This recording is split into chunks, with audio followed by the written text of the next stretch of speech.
Hi, my name is Julie Eckert, and I'm here with Teresa Hyland. We're members of Maximal's marketing team, and we're really just honored to be here today so that we can share with you some of our marketing team's success over the last 9 years. Teresa? Hi, thank you very much. My name is Teresa Hyland. I'm also part of the marketing team. And we first wanted to share with you some of the results over the last several years of the Maximal brands. As you can see, stock price index has fluctuated greatly and started at $1,000 a share and then dramatically decreased and stayed in the $300 range for quite a few periods and has recently been climbing and is currently at $629. We're going to talk about some of the history and some of the root causes for the variation and some of the lessons learned that positions us for the future. If you look at market share, we peaked at 14 and 15% when we first launched the Maximal brands and then got down to a low of 2%. We've seen much recovery in periods 8 and 9, and now overall, our two brands are at 7% last period and 10% overall market share in the industry. Contribution margin this last period ended at 17.8 million. You can see that that is an all-time high. We're going to talk a little bit about some of the history. So I'm going to talk about our two brands, Move and More. We're not going to talk about our Most brand because that's actually a brand that we chose to retire from Maximal's product line. But our brand Move, we actually launched Move at the very first period, but we updated the product actually in period 3. We made some modifications thanks to some research and development. And then in period 5, we really decided to focus in on just our high earners segment.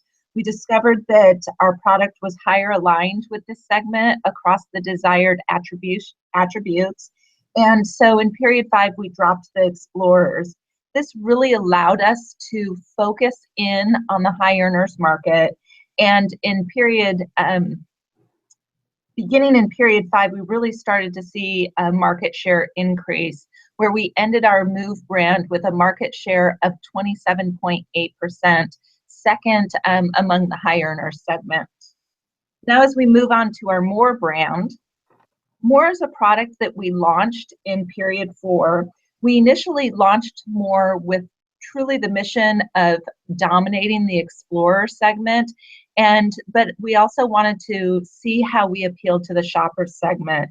It became very quickly apparent to us that More was more aligned in brand attributes with the shoppers, and we made the decision to discontinue focusing on the Explorer segment. We made a marketing plan that should place us to achieve 10% of the market share, and really at the end in period 8, we achieved 14.6% of the market share, which we feel is a very strong brand considering it was only produced and marketed for 4 periods. As we move on to our lessons learned, we could actually stay on the slide in this area for a really long time because we really had a lot of lessons that we learned. I think the biggest lesson was that we just weren't aggressive enough early enough, and that lack of aggression really does show in our stock price as well as our market share. Periods 3, 4, and 5, we were really just trying to stay level, and that lack of aggression really saw the results in declining market share and declining stock price. In period 6, we made some adjustments and switched our marketing dollars from just 100% consumer awareness to really focusing on our brand attributes and perceptions. And then we had really a lack of distribution channel alignment with our targeted segments. We didn't figure out soon enough exactly how to make those selections so that our brands were where our segments were shopping. Teresa? Other lessons learned was really an overall overemphasis on the impact of retail price on or sales in our market share. When the Most brand, which used to be our premier brand and product, started suffering and losing in sales and losing in market share, we felt we were in a situation where we need to either modify the product or revitalize it. At the time, the Saver segment was our targeted segment, so we really started reducing the price.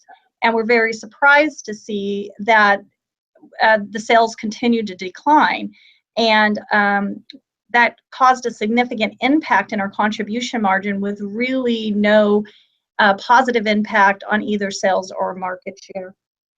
The other learning looking back is when we modified the Move product, we launched it in an attempt to increase our contribution margin and our market share without regard to the high amount of inventory we had on our shelves.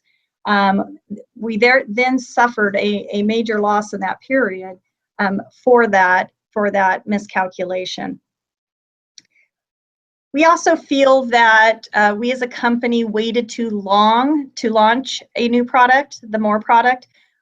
We really wanted to rally behind Most and failed to recognize that it had met its product life cycle and really waited too long to enter the market with something new and more attractive.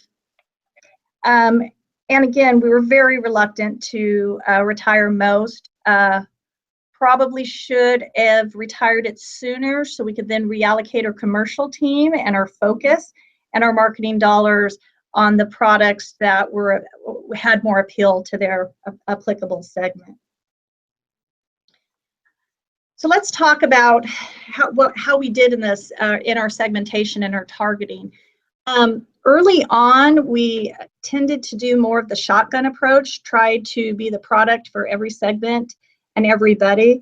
It wasn't really until the last 3 or 4 periods when we really started to narrow our segments and focus on a particular segment did we start seeing measurable increases between our periods and positive impacts on the market share.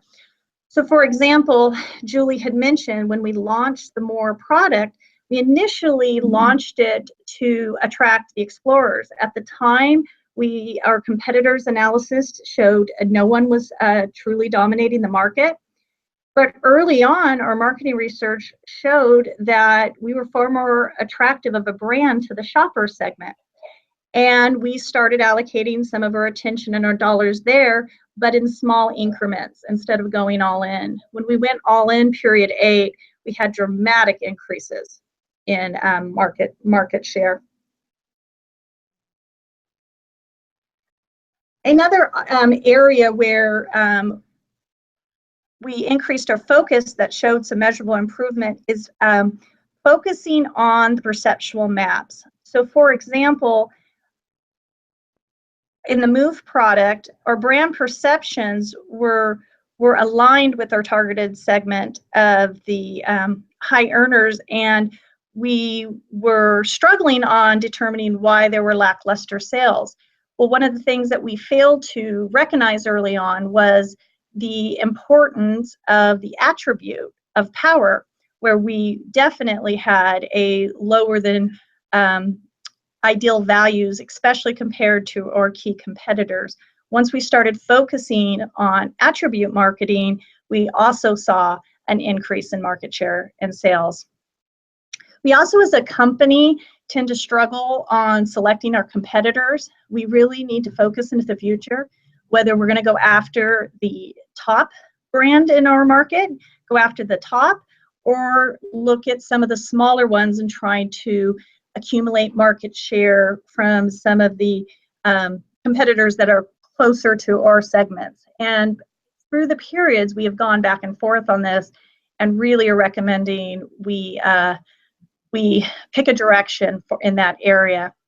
And again, product life cycle. We really need to focus on when our products have hit maturity and when they start on decline. We need to determine whether we need to invest in R&D when we should retire that product and when we need to modify it. And in the industry we're in, we should attempt to do this sooner.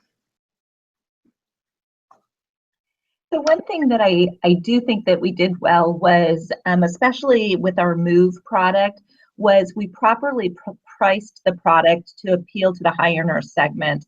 At one point, when we were considering dropping one of the segments and focusing just on high earners, Teresa and I had a really pointed discussion around the price of Move. We considered lowering it, but then we looked at the charts and recognized that high earners really they like that higher price point. So we sacrificed our secondary segment to keep our price high and continue to appeal to those high earners. You know, it's very true. Value equals benefits minus cost. And as soon as we switched up how we were marketing the Move product, the high earners, and focused more on power versus brand awareness, we did begin to see an increase in our market share for that product. It's just really important to be aware of your price sensitivity to your market segment and price your product appropriately. As far as placement goes, placement was something that I think Maximal struggled with initially, with that channel selection and really matching. Again, I think this was initially we were trying to go over too many segments. So because we were targeting more than one segment, trying to be all things to all people, our distribution channel and our placement of our product suffered as a result.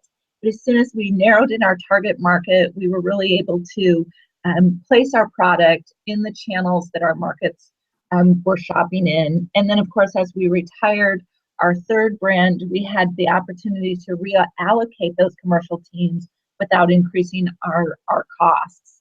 And now Teresa's going to cover promotion in just a couple of minutes that we have left with you. Yes, in promotion, we really want to talk about starting to transition and look more towards brand intention to buy than overall brand awareness. Many of our brands that had very high or 70% over brand awareness, we're still having lackluster sales as we continue to invest marketing dollars on brand awareness. So we really need to look at allocating our future marketing resources to the appropriate area and realize there's minimal additional impact on sales once you get to that 70% mark. So we've really enjoyed this project. We've enjoyed having the opportunity to be a part of Maximal's future, its past, and I think Maximal, especially with this marketing team, has a great future. Thank you very much. Thank you. Bye-bye.